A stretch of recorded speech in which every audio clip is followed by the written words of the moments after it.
Welcome to Hive Mind Community Podcast, brought to you by TechSoup.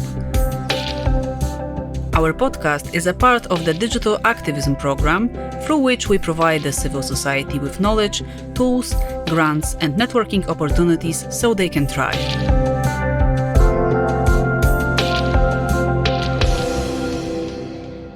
Human beings react faster to sound than all other stimuli, followed by touch and sight. In this episode, we will discuss the role of sound, voice, hearing, and listening for both individuals and community. Let's explore different soundscapes and audiospheres of our world. Today, our guest is Edyta Jarząb, performance and sound artist. She learned the practices of deep listening from the composer Paulino Riveros, which she implements in her work for forms of sound activism. Her interests range from the voice as a bridge between public and private spheres to listening, singing, and improvisation as act of socio-political resistance. She was a resident of the experimental studio Worm in Rotterdam and is a permanent collaborator of the interdisciplinary platform QO2, which is based in Brussels. Welcome. I am overjoyed at today's talk. Hi. Thank you for having me. I shared this with you before, but I love to start with a very broad and open question that can be explored in many different ways. And my first question to you would be, what is sound? Wow, that's a very general question. Also, the answer can be very broad. Depends if you want to have an answer that is more related to physics or to psychology. I think both definitions are very important to give if we want to talk about sound, because as a physical phenomena, it's a vibration that propagates as an acoustic wave, and it's transmitted through some medium as air or liquids or solids. But in human physiology and psychology, sound is connected with the ability of reception of the sound and can be defined more as a sensation. But still, it's the last one is very anthropocentric, and of course the human sense of hearing, ability of hearing, is different than most of the animals, and it is connected to a frequency and the wavelengths, and there are different apparatus of catching and receiving the sound. So that's the very general definition, what the sound is. Thank you. So what the sound is, or rather what the sounds are, what the sounds could be and how could be defined. And thank you for this map of the definitions that collect the components that sound is about.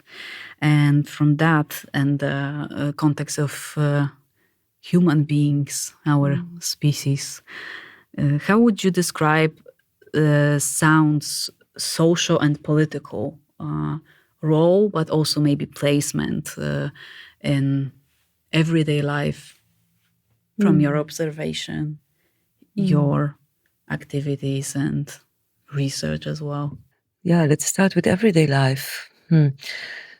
We are surrounded by the waves. We kind of we are like fishes in the sea of sound waves, and most of them we hear. Lots of them we don't hear, but we still can sense them. Some of them we perceive through our ears and from the air. Some others we can perceive as vibrations that are in walls or floors or other surfaces, especially in the city, where you can feel the tram is coming even if you're sitting in your room, or you can hear your neighbors and their activities in their own home, but they still are present. So this everyday life, it is also having a little bit of a division of your private life and public space, and they both they're merging all the time. And this is what acoustic ecology deals with, and this is what we talk a lot about concerning sounds. That is, I will make another division, not sound treated not as music, but sound treated as more like a socio-political phenomena of everyday life. There is a beautiful book about it. It's called Sonic Experience and Sound of Everyday Life. And it's a collection, it's like a Bible of sound effects. And the sound effect is something that probably occurs between the sound source and your hearing apparatus. But also sound effect can be something very psychological, like ability to hear something that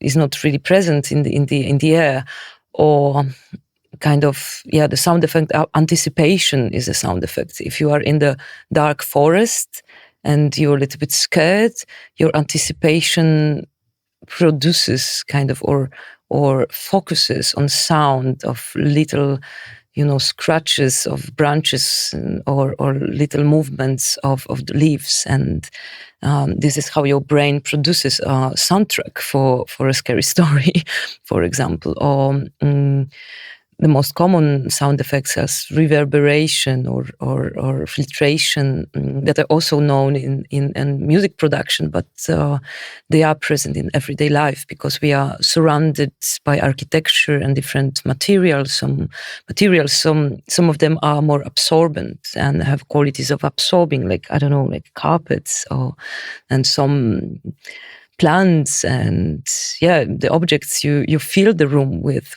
If we remove the objects from the room, we will have a loss of echo and reverberation. So this thinking about the sound, it's a very broad topic. I will maybe, sitting here with you in the studio, we can talk about the sound and architecture, sound as an element of some coziness, or sound in the city that is actually the perfect situation is to have less than more of the sound. Is all of us, we tend to look for kind of silence, and saying silence, I make this quotation mark because it's a phenomenon that doesn't exist really. I mean, outside of an anechoic chamber, that is a special like laboratory for testing loudspeakers. But we are all the time surrounded by sounds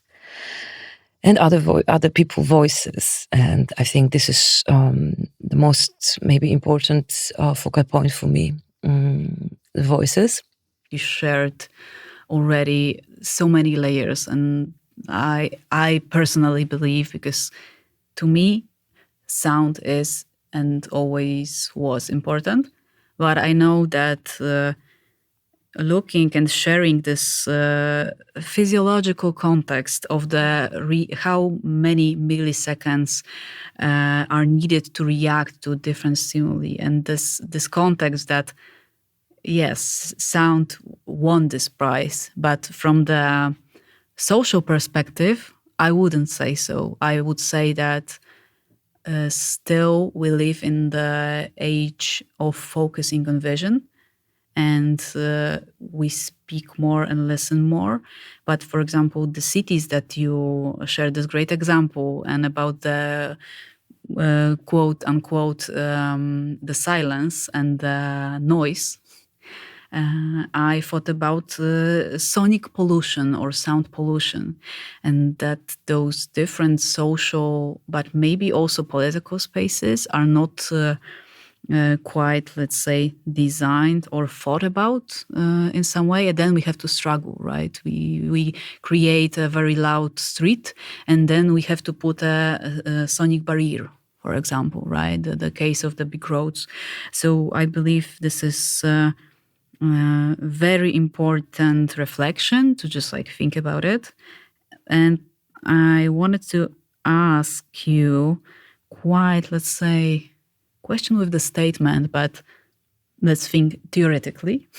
As we know that we react faster to sound than all other stimuli, does it make sound more important in some way? I don't know about hierarchy of our senses, but for me, it is more important. The sound, I think I get my informations about situations and people from sound a lot. For sure, it's like you said before, our societies are more like oculocentric, and we value sense of sight more than sense of hearing and listening.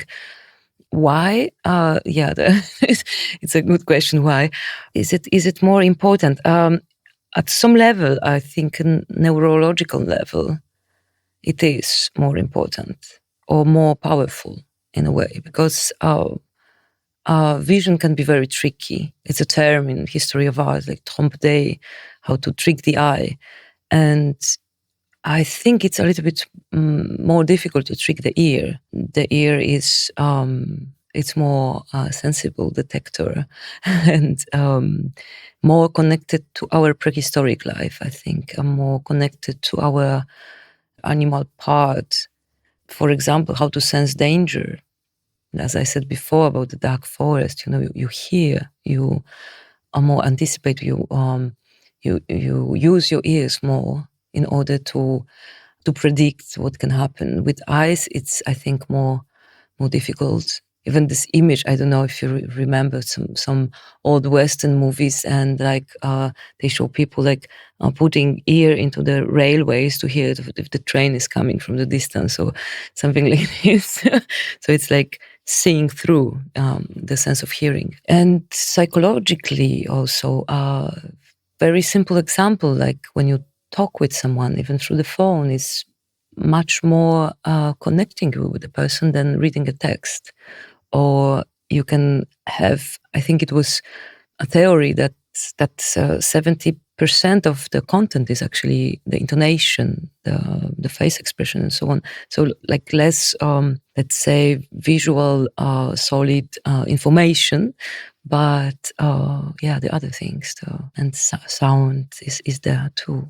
But once again, I'm not very, very into division. What is more important and less important? As I mentioned before, this was kind of a question with hypothesis that supposed to do this, because it also shares, I think, that you shared the sound focus. It was with assistance supporting with different components. So it is, as in some activities, some actors in a socio-political world may have a tendency to focus only on one element. So, for example, only on visual side.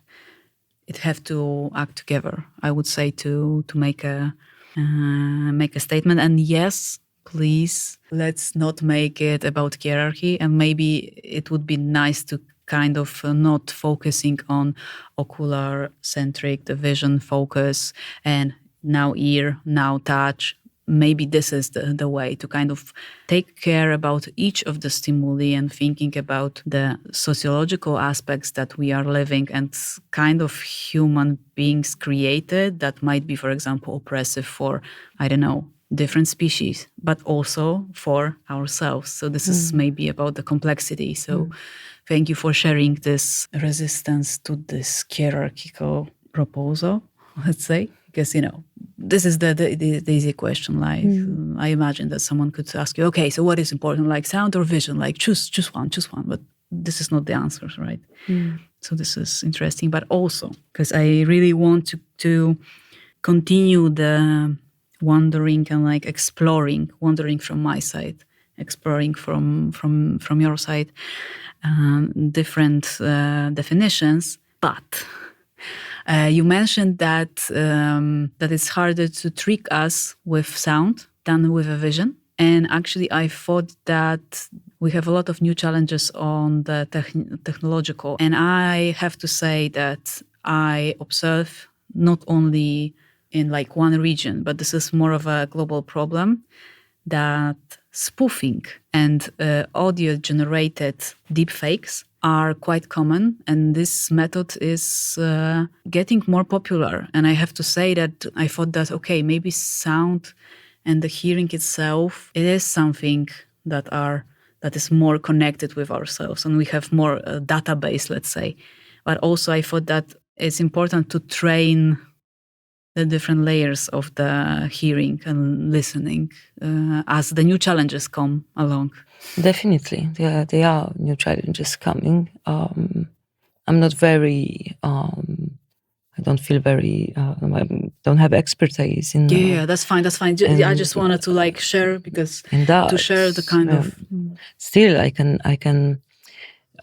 Recently, the voice of Google Maps changed into AI-generated voice, and I can hear it. That this is not Krzysztof Hołowczyk anymore, or whoever the voice before was belonging to. Also, that is a very kind of old reflection. This voice generators and some types of the voices that are used is. There is a documentary about it, like My Father Speaks with My Father's Voice. It's about the creator of voice generators, the first. So we get the perspective, the definitions, different layers, what is sound, and how different it can be defined and also explored, let's say. What does mean to hear and to listen?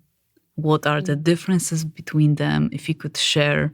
Yeah, maybe there is a simple difference, that is intention.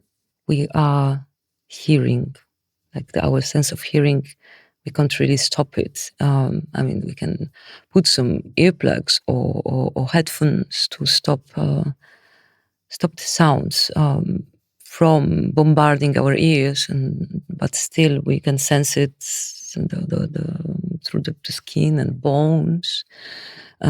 Also, yeah, we have two different systems. We call it autoacoustic transmission, that is a vibration transmitted through the skull bones. And this technique is used when your sense of hearing is not in the best condition, or like famous legend about Beethoven losing his sense of hearing and then composing with a metal plate in between the teeth. So yeah, hearing is more, I will say, medical term, or it's a part of ability of like perceiving the sensorium around us. And listening will be a more maybe contextualized, like who is listening to what and how and from where and what does it mean. And the intention is a crucial part. I decide to listen. I hear some voices from the other room, but I try not to focus on them. So I don't actually listen to them. I'm more focused on my own voice right now, and so on. So going to listening, we have much more anthropological questions for sure, and questions about, we have more and more questions. But what Pauline Oliveros said, as you mentioned before, her name, there's also a difference between exclusive and inclusive listening. So a little bit similar as in looking at something. You can focus on someone's eyes or chin, or put your gaze outside the window. And the same is with the ears, actually. We don't think about it a lot in everyday life because we are not trained, but we can do this ear gymnastics. I try it myself when I go to loud places like restaurants, and I have a friend or a person in front of me to really focus on what the person is telling and saying, and trying to kind of mute the background noise. And it's possible. And actually, more and more I focus on that, more possible it is. And I have an impression, I'm not very much educated about this, but I feel there are so many micro muscles that are working, and the ear is also a very fantastic device that actually measure and examine the sound coming in, and the listening and hearing that actually hearing itself is not so we used to say it's not active. Yes, it's like more like the sound is coming and penetrates you, whatever. Actually, it's very active. It's having an active response. So even though still the intention of listening, it's there. So that can be a difference. But just to say hearing is not a very inactive thing. It's we are very busy with hearing, actually, but we are busier with listening. And this is good to know, especially for those who are listening to us right now, that the reflection and all the knowledge and practice, which is, I think it's especially important to add this practice element about hearing, as this is something to train, exercise. Some definitions from those who are studying and practicing sound might be new to our listeners. And I would like to ask you, could you explain in your own way, from your experience, what are sound spheres and soundscapes? Again, there might be some differences, but also similarities. Audiospheres and soundscapes are built with many elements and phenomena that we perceive as audible, let's say. I will define audiospheres more as a product of, let's say, some movements or cultural events. So as I define myself, I work with the audiosphere of a street protest or demonstration. So we can imagine what are the elements of that audiosphere, and what are the places and who is taking part in those events. But soundscape is much broader term, and actually it has some. Both audiospheres and soundscape are a topic of academic reflection since a long time. But I will say discipline as acoustic ecology that was developed in late 60s defines soundscape as a more, let's say, natural phenomena. So the world itself produces sounds, and I don't know, we go to the forest and we experience a soundscape, but we experience the soundscapes in the city as well. That is maybe some kind of merged worlds of nature and human activities. Actually, one of the soundscape scientist, Bernie Krause, he coined these terms like biophony, geophony, and anthropophony.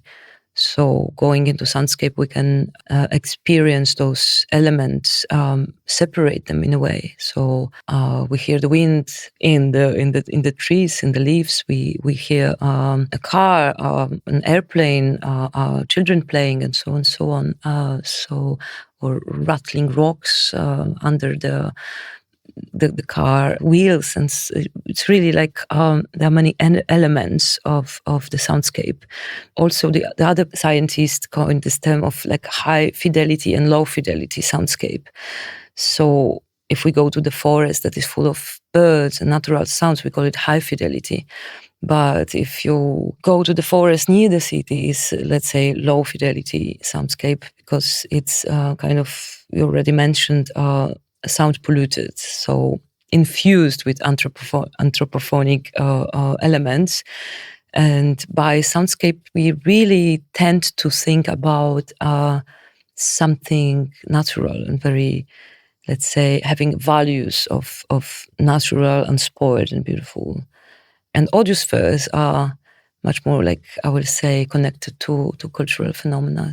Audiospheres, yes, of protest, as I mentioned, but of festivals, of some social rituals, or So that might be an answer. You already mentioned protests, which is great, because now I would like to ask you, how would you describe the audio spheres of activism, or maybe soundscapes of activism, because this is the question.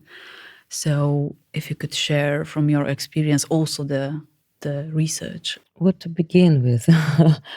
I think for me the most important thing is to listen. And the listening as a form of activity can be a starting point for activism, because activism it is an act of listening and then maybe acting. So something that one of sound ecologist and composer Hildegard Westerkamp grasped. She said something about the balance between listening and intervention. So that might be very helpful, meaningful for activism. That first you research, you listen, you gather information, you have some tools.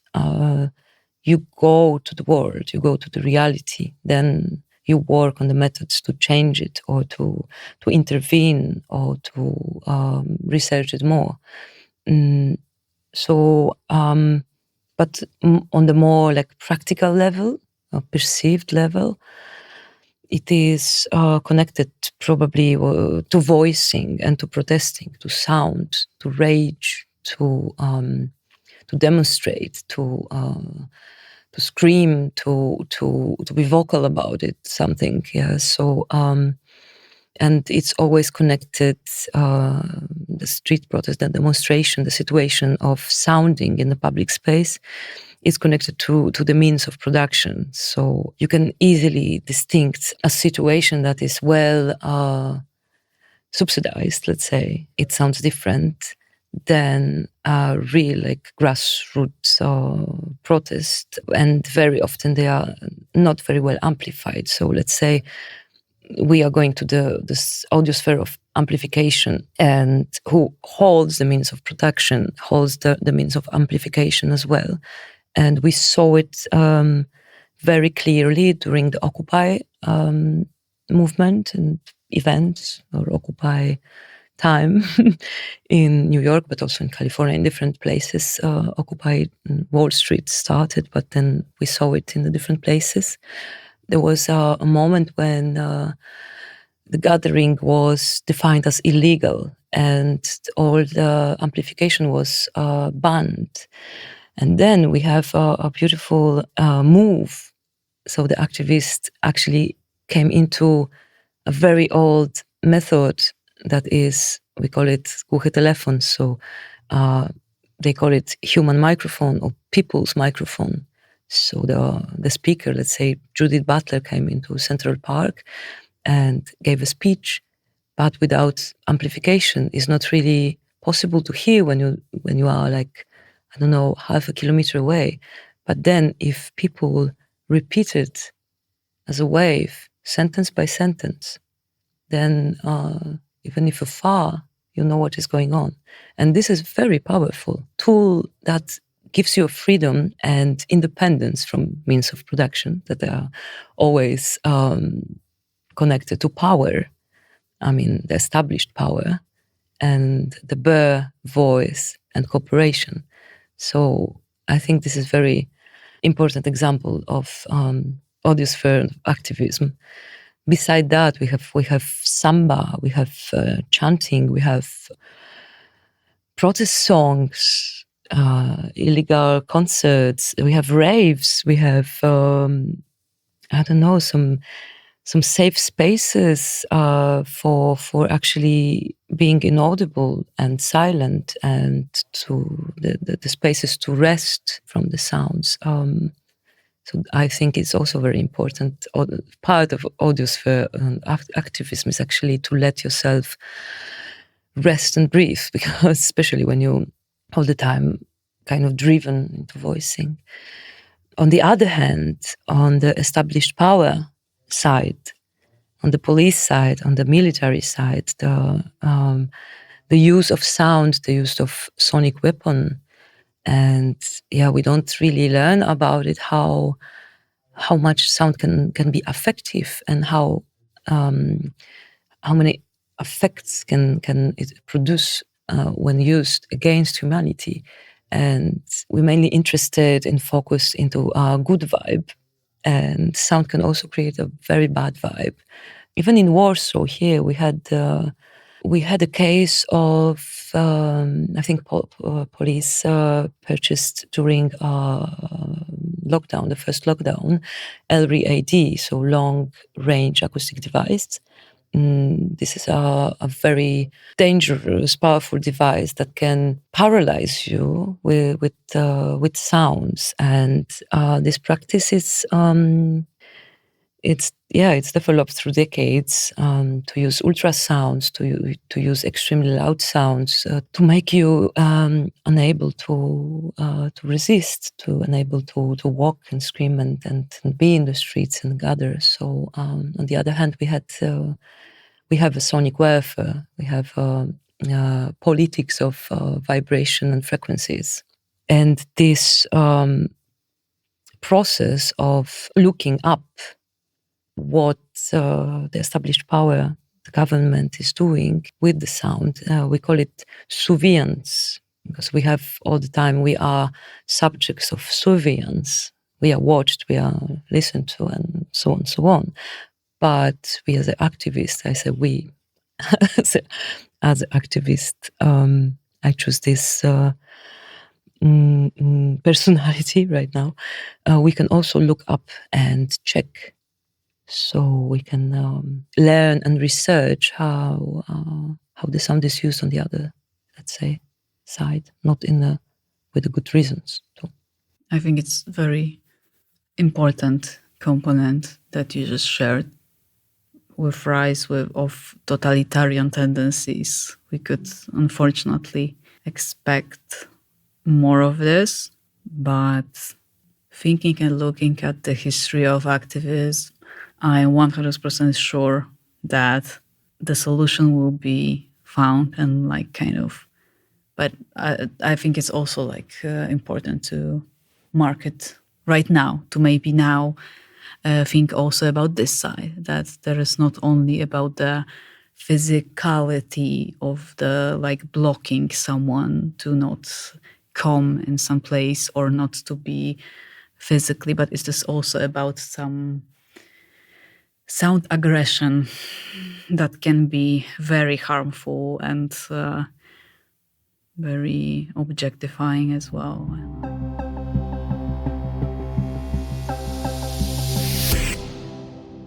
My reflection about audiosphere of protests started with a very loud event that was an anti-demonstration, anti to the movement of refugees welcome. So there was a manifestation of not very welcoming feelings, and it was extremely loud with lots of crackers and firecrackers and very, very loud shouting and screaming. And I started to think we activists for change and human rights, we are very silent. And as we know, the medium is a message. So I will still think about it if being extremely loud it's efficient or is a manifestation of something, very raw in a way, raw emotion. Even though I think it's in public sphere that is democratic and should be democratic, all of the feelings should be able to resonate.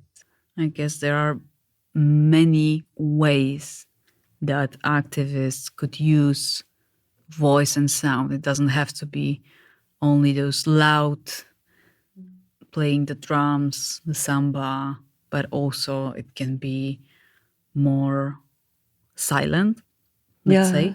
There are many examples of silent protests, and What is one memorable activist action connected with sound and voice, something that is really resonated with you and stay with you. You already shared some examples from Wall Street and the protest that was the trigger, let's say, to dive into the protests. But I wanted to also ask you about the memorable as an open book in terms of in which kind of way memorable, because they might be different emotions. And we know one example already. So would you like to share another? I really like when people sing together. I really like the use of traditional vocal techniques into protest, because I think singing it's a social activity. It's a community builder, and there are different people in different places doing that. I really like. I don't know why. I have a very peculiar image in my mind. That is video I found on YouTube, and it's a black girl, like 10 years old, leading a crowd in Atlanta, protesting Black Lives Matter, and she's just shouting this "no justice, no peace" in such innocence that like immediately start crying. I also know, because myself, I'm coming from this maybe common ground of activism and art. So there are many beautiful examples of use of the voice and sound in art that is more critical intervention. And because I already talked a lot about maybe older examples and stuff. The new example is a Polish pavilion in Venice on Biennale. If you're familiar with this work, it's a work from Open Group that are actually artists from Ukraine, Yuri Billey, Anton Varga, and Pavlo Kovac, and they made this Repeat After Me. And the work is based on the video of the people living in occupied territories, occupied by Russia, to be clear.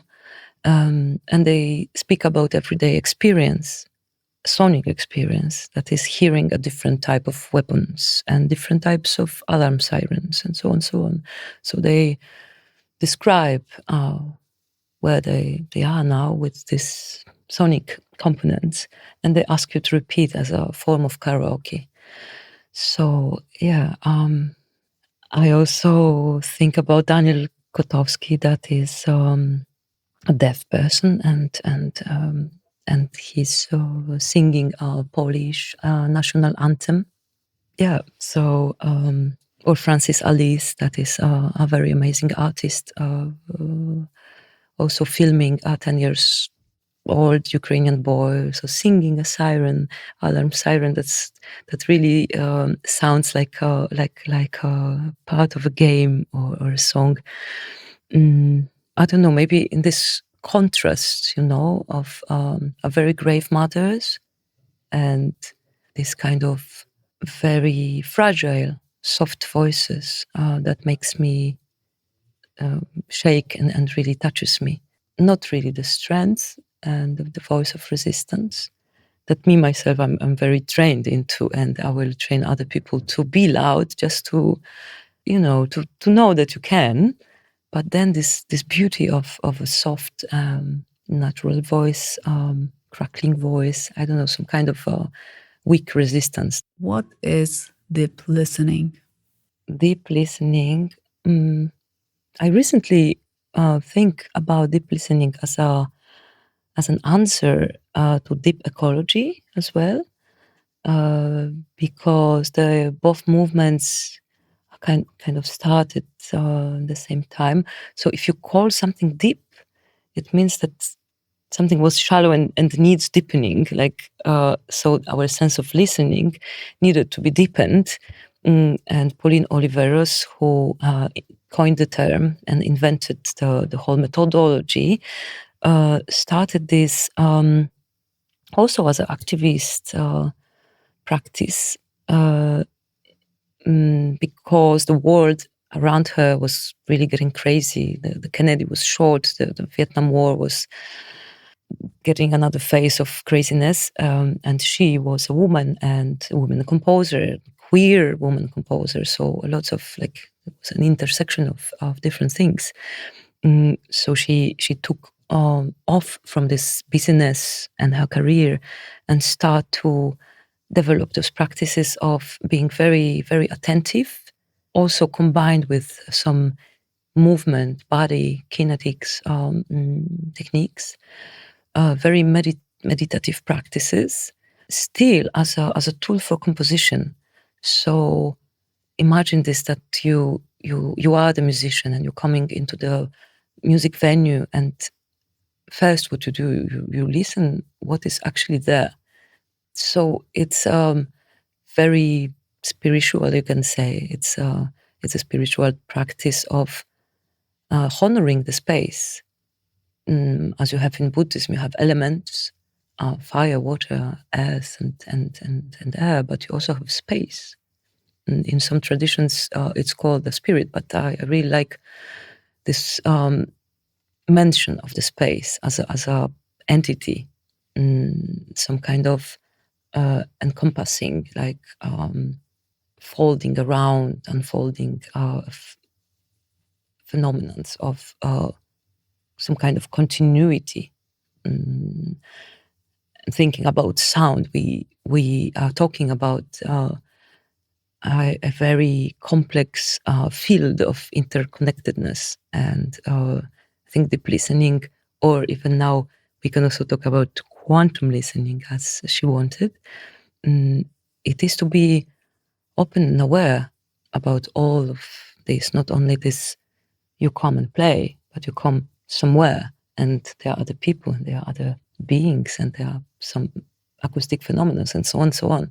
So this deep listening, it's to be present for sure. And as the composer herself stated, it has also healing properties. And I must say, when going back to history of music and so on, then Pauline Oliveros was a friend of John Cage, and they often collaborate. And this quality of listening, was still perceived of like something feminine and inactive, so less valuable than productive and piercing and so on and so on. This is why I really maybe like this practice, because it's putting this question first, and it's inviting the space first, not push you to do what you came to do. So I think it's a very broad practice, not only for composition and musicians, for everyday life. And as you mentioned, the initial idea was to focus on musicians, on composers, as Pauline Oliveros was as well.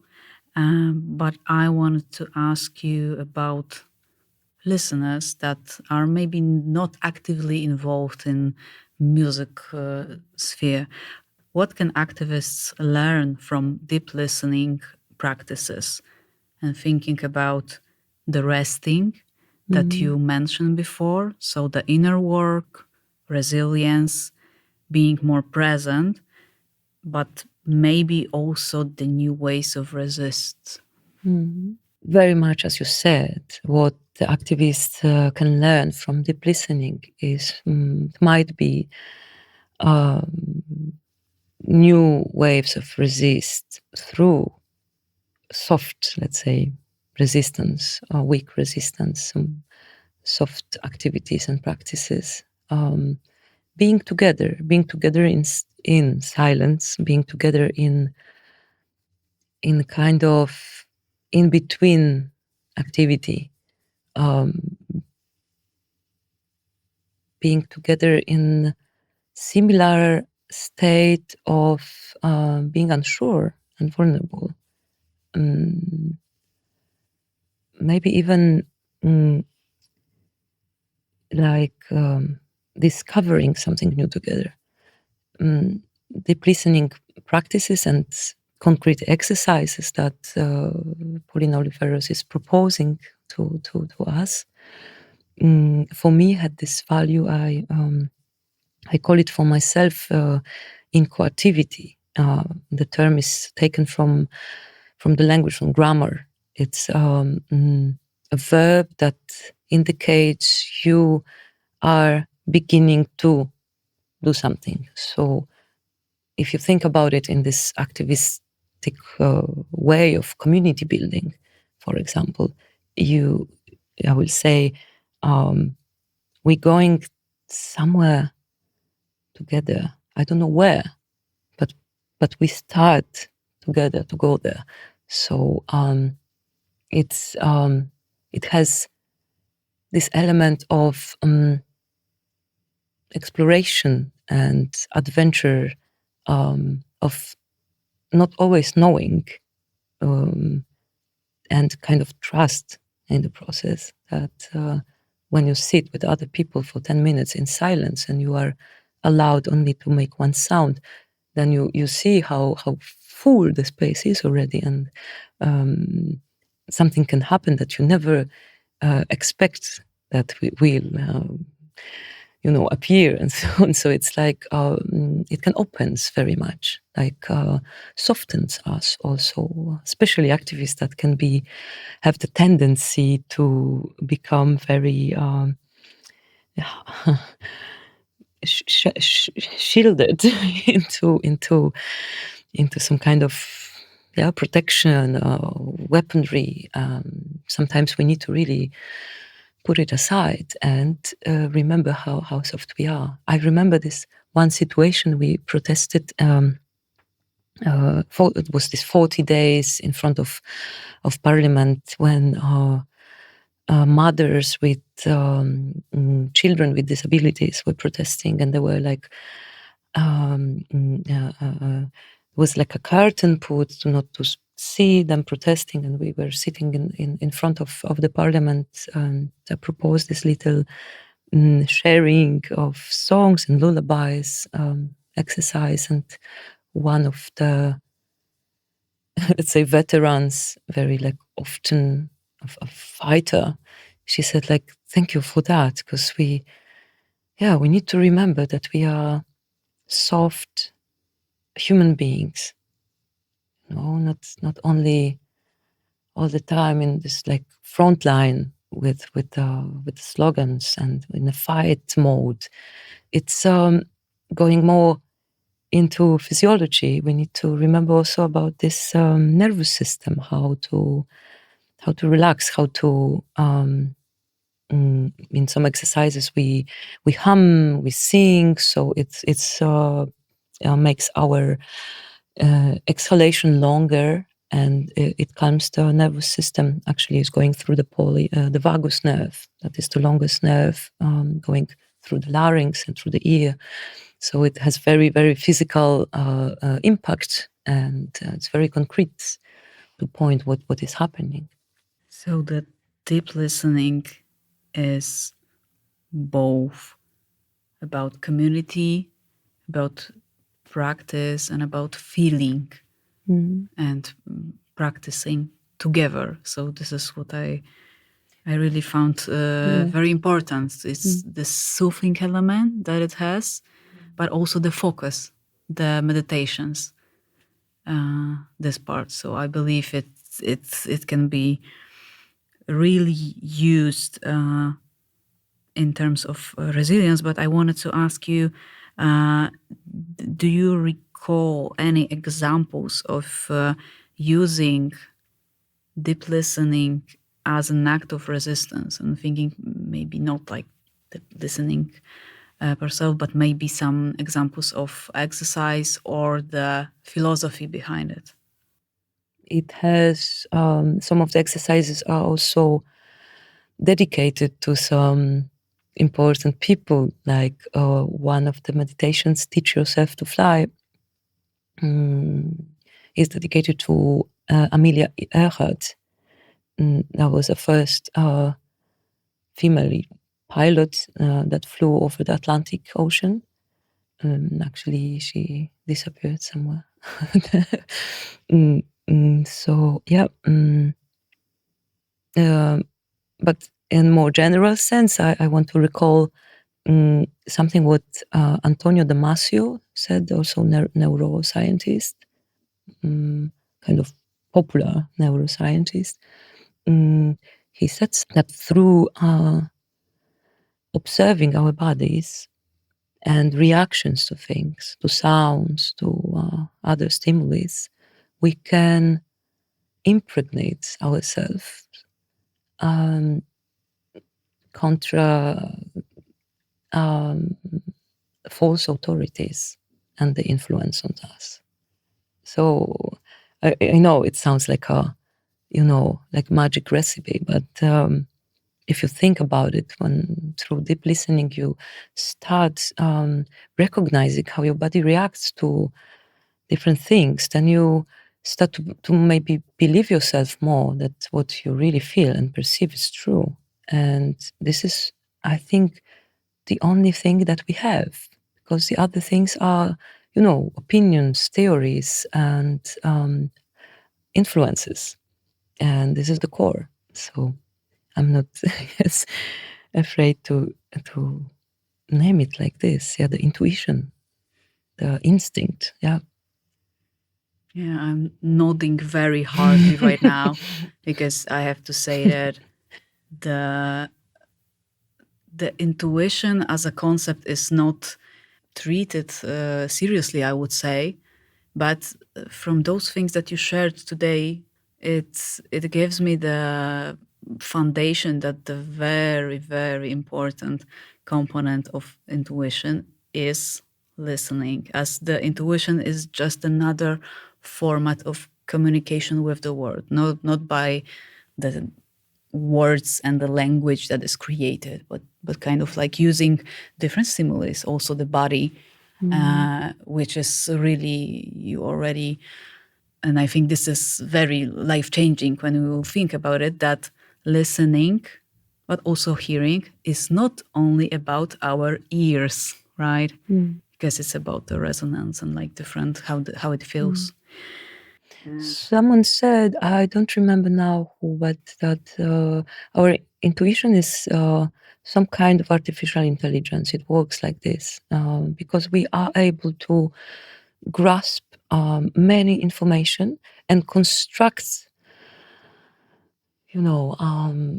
communicate, construct the knowledge out of many different stimulus and senses that we are maybe even not aware of, because we still are calling like listening, hearing, seeing, but then I think they are much more, like precise. Intuition as learning model. Yes, this is nice. And yes, thank you for also marking up that it is not only about listening, but I believe that it's nice to remember that this is one of the components that is important. You mentioned some exercises. You mentioned a lot of very inspiring experts, practitioners.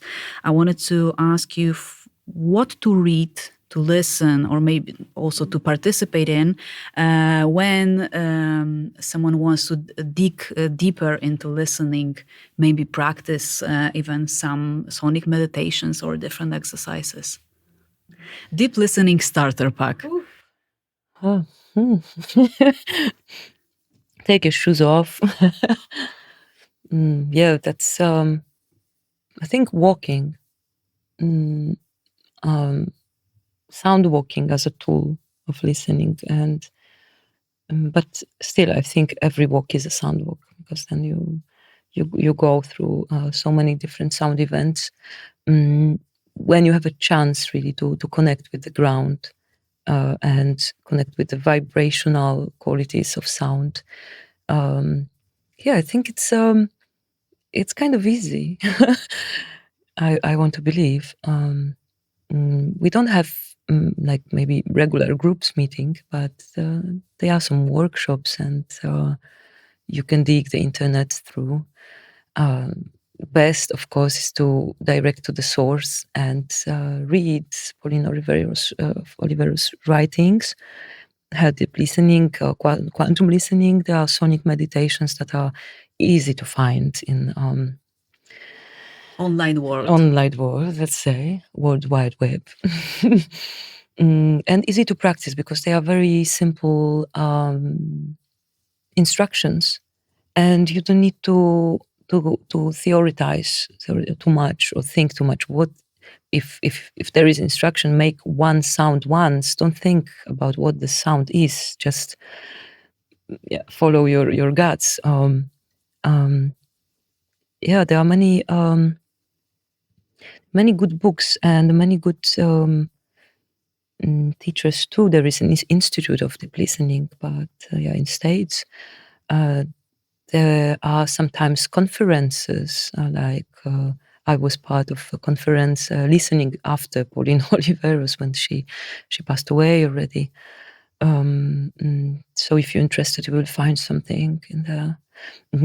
I also have an album that was published, I think 2 years ago, and during in the frame of this album, I developed one of the meditations that is Teach Yourself to Fly, and it's during the lockdown. So normally we do this exercise with other people, but because of lockdown, I do it with household devices like Hoover and fridge and washing machine, and layers of my voices endlessly multiplied, and it's a kind of domestic flight at the end.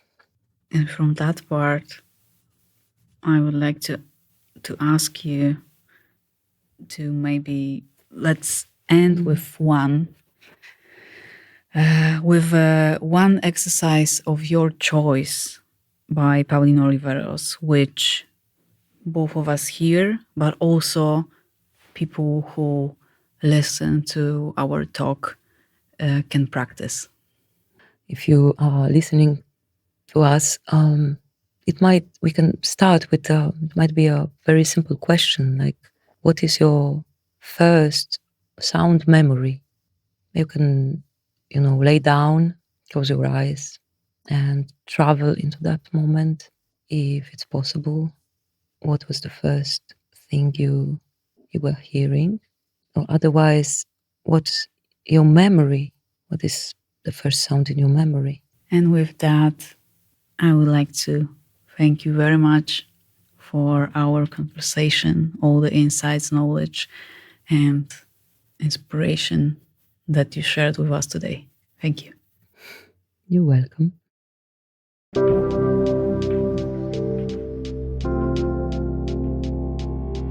Looking for more resources in topics like countering disinformation, cybersecurity, personal and organizational resiliency, building positive narratives, or media literacy? Visit the Hive Mind platform, an online hub with free content, tools, online courses, and ability to connect with digital activists across the globe. Embrace the power of community with Hive Mind.